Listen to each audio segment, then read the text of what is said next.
11월 3일 수요일입니다. 오늘 새벽 우리에게 주시는 하나님의 말씀은 예레미야 44장 1절에서 12절까지의 말씀입니다. 애굽 땅에 사는 모든 유다 사람 곧 믹돌과 다바네스와 놉과 바드로스 지방에 사는 자에 대하여 말씀이 예레미야에게 임하니라 이르시되 만군의 여호와 이스라엘 하나님께서 이와 같이 말씀하시니라. 너희가 예루살렘과 유다 모든 성읍에 내린 나의 모든 재단을 보았느니라. 보라, 오늘 그것들이 황무지가 되었고 사는 사람이 없나니 이는 그들이 자기나 너희나 너희 조상들이 알지 못하는 다른 신들에게 나아가 분향하여 섬겨서 나의 노여움을 일으킨 악행으로 말미암음이라. 내가 나의 모든 종 선지자들 너희에게 보내되 끊임없이 보내어 이르기를 너희는 내가 미워하는 이 가증한 일을 행하지 말라 하였으나 그들이 듣지 아니하며 귀를 기울이지 아니하고 다른 신들에게 여전히 분향하여 그들의 악에서 돌이키지 아니하였으므로 나의 분과 나의 노여움을 쏟아서 유다 성읍들과 예루살렘 거리를 불살랐더니 그것들이 오늘과 같이 폐허와 황무지가 되었느니라. 만군의 하나님 이스라엘 하나님 여호와께서 이와 같이 말씀하셨느니라. 너희가 어찌하여 큰 악을 행하여 자기 영혼을 해하며 유다 가운데서 너희와 너희의 남자와 여자와 아이와 젖먹는 자를 멸절하여 남은 자가 없게 하려느냐. 어찌하여 너희가 너희 손이 만든 것으로 나의 노여움을 일으켜 너희가 가서 머물러 사는 애굽 땅에서 다른 신들에게 분향함으로 끊어버림을 당하여 세계 여러 나라 가운데서 저주와 숙취거리가 되고자 하느냐. 너희가 유다 땅과 예루살렘 거리에서 행한 너희 조상들의 악행과 유다 왕들의 악행과 왕비들의 악행과 너희의 악행과 너희 아내들의 악행을 잊었느냐.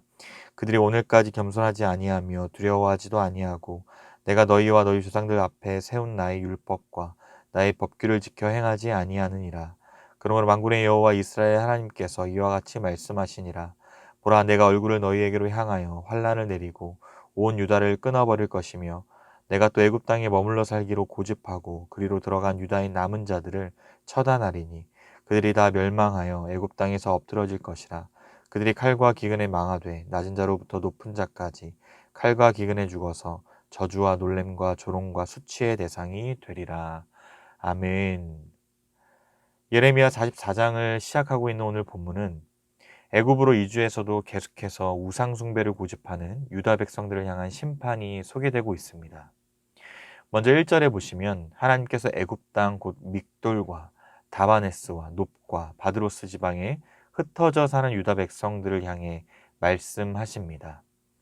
지금 여기서 여러 지명이 제시가 되는데 유다 백성들은 애굽 땅 곳곳에 흩어져서 정착하고 지냈음을 알 수 있습니다. 특별히 앞선 43장에서 하나님께서는 유다의 백성들이 애굽의 관문이었던 이 다바네스에 이르렀을 때 애굽이 결코 안전한 피난처가 될 수 없고 바빌론에 의해 침공을 받아 정복되리라는 것을 생생하게 보여주셨습니다. 그러나 이러한 하나님의 경고에도 불구하고 유다 백성들은 그 발걸음을 돌이키지 않았습니다. 그리고 어느 정도 시간이 지나서 애굽에 안정적으로 정착하게 된 이 시점이 바로 오늘 본문의 배경입니다. 바벨론을 피해 애굽에 정착한 유다 공동체는 여호와 신앙을 급속히 잃어버렸고 더욱 타락하여 우상 숭배에 깊이 빠지고야 말았습니다. 이제 하나님께서는 애굽에서조차 우상을 섬기는 그 유다 백성들의 악행에 대해 책망하시며 심판을 선언하기에 앞서서 그들이 체험한 유다의 멸망 원인이 바로 우상 숭배였음을 강조하십니다. 2절 말씀입니다. 만군의 여호와 이스라엘 하나님께서 이와 같이 말씀하시니라. 너희가 예루살렘과 유다 모든 성읍에 내린 나의 모든 재난을 보았느니라.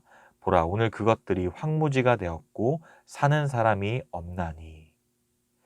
이스마엘에 의해 총독 그다랴가 살해당하자 바빌론 왕의 보복을 두려워하여 미스바에서 애굽으로 도망한 이들 대부분은 예루살렘의 멸망을 똑똑히 지켜보았을 것입니다. 하나님이 택하시고 구별하신 거룩한 성읍마저 황무지가 되고 거하는 사람이 없게 하셨다면 애굽의 성읍들은 말할 것도 없습니다. 즉 애굽으로 도피해간 유다 백성들의 그 어리석음을 지적하는 것입니다. 비록 많은 백성들이 바벨론의 포로로 끌려갔지만 그 성읍에는 빈민들이 살고 있었습니다. 그럼에도 불구하고 오늘 예레미야를 통해 예루살렘과 유다 모든 성읍들이 아무도 살지 않는 폐허가 된 것처럼 과장되게 말함으로써 하나님의 심판이 그만큼 엄중함을 강조하고 있습니다. 심판의 이유가 3절에서 5절까지 소개가 됩니다. 한마디로 우상 숭배에 있다라는 것입니다. 우상 숭배는 유다 백성들에게 전혀 새로운 것이 아니었죠.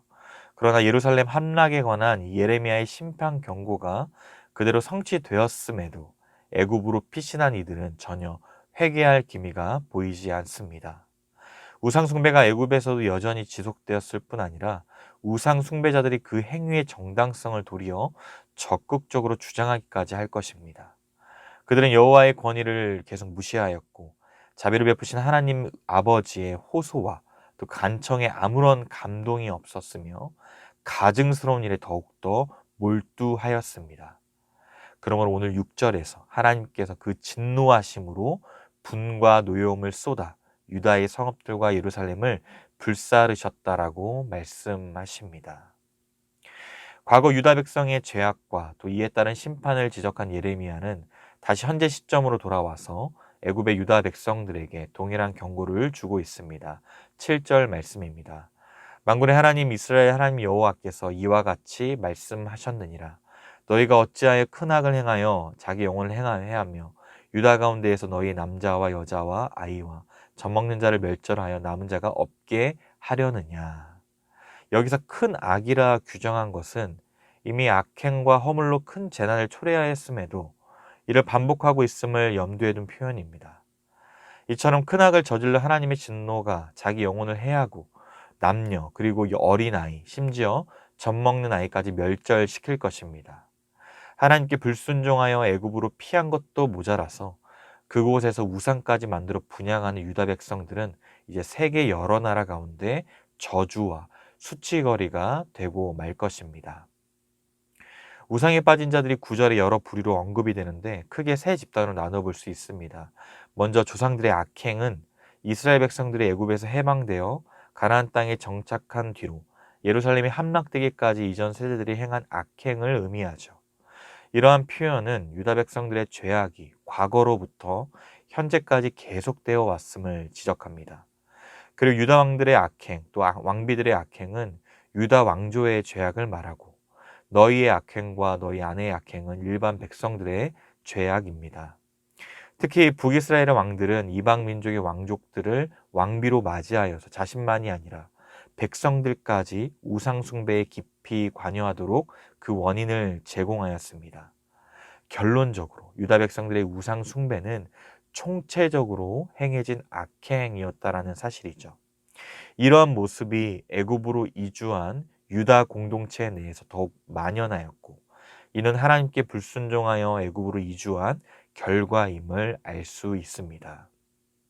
마지막으로 하나님의 심판이 얼마나 단호한지 일깨워주는 표현들이 오늘 11절과 12절에 나타납니다.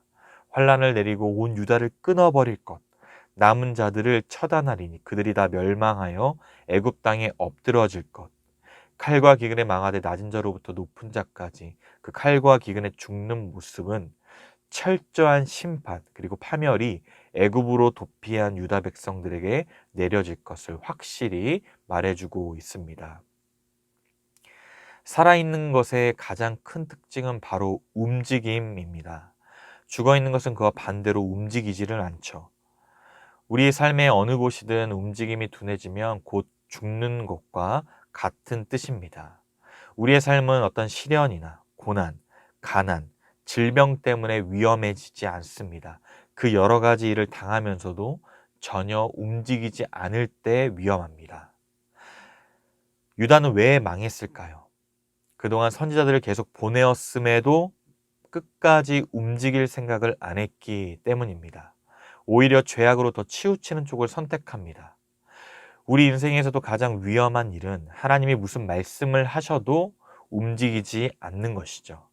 죄를 끊어내라고 여러 번 말씀하십니다. 그런데도 전혀 움직일 생각이 없다면 정말 위험한 상태이겠죠. 도저히 움직이지 않을 때 하나님은 우리에게 고난까지 허락하시면서 움직이게 만드십니다. 하나님은 우리가 움직이지 않아도 가만히 두실 수 있었습니다. 그것이 심판입니다. 하나님의 심판을 받아 마땅한 우리겠지만 하나님은 예수 그리스도를 통하여 십자가에서 우리 죄를 대속하셨습니다. 그러므로 이제 그리스도 안에 있는 자들에게는 고난이 다르게 해석되어야 합니다. 고난은 내가 잘못 행한 것에 대한 진노의 심판이 아니라 나를 움직이게 하기 위한 바로 생명의 개입이라는 사실을 말이죠. 내 생각과 행동이 하나님을 향해 계속 움직이고 있는지를 돌아보시기를 바랍니다. 죽은 반응에도 움직이고 있다면 살아있다라는 증거입니다. 말씀에 대한 순종만이 모든 보호와 또 풍성한 공급을 끊어지지 않게 할 것입니다. 칼과 기근과 전염병으로부터 우리를 온전히 지켜 주실 것입니다. 그러므로 사랑하는 성도 여러분, 저주와 수치거리, 재앙이 되는 것이 아니라 하나님을 온전히 경외함으로 거룩한 백성의 본이 되어서 축복의 통로로 온전히 쓰임받기를 간절히 원합니다. 주의 뜻대로 부지런히 움직이는 은혜가 있기를 바랍니다. 예레미야는 유다 멸망의 원인이 철저히 우상 숭배에 있음을 상기시키며 그 패망을 목격하고도 여전히 회개치 않는, 움직이지 않는 자들에게 재앙이 다시 임할 것을 선포하고 있습니다. 뿐만 아니라 애굽 땅에 거한 자들을 철저히 멸절시키므로 어느 누구도 유다 땅으로 다시 돌아오지 못하게 될 것 또한 강조하십니다. 하나님은 우리의 죄가 무엇인지 오늘 본문을 통해 정확히 보여주십니다. 하나님을 버리고 우상을 섬긴 죄가 있다면, 주의 말씀에도 전혀 움직이지 않고 과거의 죄를 반복해서 되풀이하는 그러한 죄가 있다면 철저히 회개하여 참된 평안과 안식을 누릴 수 있기를 바랍니다. 그리하여 하나님께서 기뻐하시고 바라시고 원하시는 그 순종의 모습으로 날마다 본이 되어서 믿음의 길을 묵묵히 걸어가시는 우리 모든 성도님들의 삶이 되시기를 주님의 이름으로 축복합니다. 기도하겠습니다. 하나님 아버지, 은혜와 사랑을 감사드립니다. 주의 말씀에 끝까지 순종하지 않고 우상을 섬기는 죄를 되풀이하는 유다 백성들의 모습을 보게 됩니다. 전혀 움직이지 않는 마치 죽은 상태처럼 저주와 수치거리가 되지 않게 하시고 오직 주님만을 바라보며 주의 말씀을 따라 살아가는 은혜를 허락하여 주시옵소서. 거룩한 습관을 따라 하나님의 보호하심과 공급하심을 날마다 경험하고 참된 안식과 평안을 누리며 감사와 찬송의 고백이 넘쳐날 수 있도록 은혜를 베풀어 주시옵소서. 감사드리며 살아계신 예수 그리스도의 이름으로 기도드리옵나이다. 아멘. 개인적으로 기도하실 때 오늘 주신 말씀을 붙들고 기도하시고 주간 기도림을 따라서 전도와 선교를 위해 기도하겠습니다. 우리 신부산교회가 죽어가는 영혼을 살리는 교회가 되도록 한 영혼을 품고 기도하며 전도하는 교회가 되게 하옵소서. 파송하고 후원하는 선교사님들 또 세계 선교를 위하여 기도하시고 특별히 기도하실 때 이번 주일에 있을 직분자 선거를 위한 공동의회를 위해 힘써 기도해 주시기를 바랍니다. 목자의 심정으로 성도를 섬기고 종의 자세로 교회를 섬길 직분자들이 새롭게 세워질 수 있도록 모든 선거 일정이 훈련과 성숙의 기회가 되며 우리 교회가 더 복되어지는 은혜의 시간이 되도록 마지막으로 코로나19 신부산교회 공동기도문으로 함께 기도하겠습니다.